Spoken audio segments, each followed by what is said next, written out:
104.7 IFM.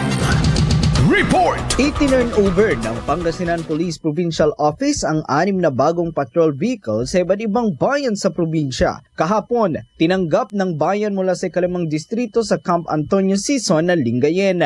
Ang naturang mga sasakyan na nagkakahalaga ng 11.4 million pesos ay pinamigay sa mga police stations ng ikalimang distrito, partikular na ang Alcala, Puzo Rubio, Bautista, Binalonan, Lawak at Santo Tomas.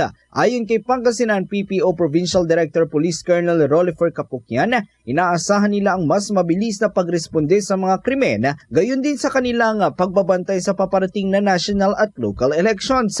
Hiling naman ni Capukyan na maalaga ng mga patrol cars para magamit ng matagal. Kasama mo mula rito sa IFM Dagupan, ito si Idol Matthew Pacheco. Tatak IFM.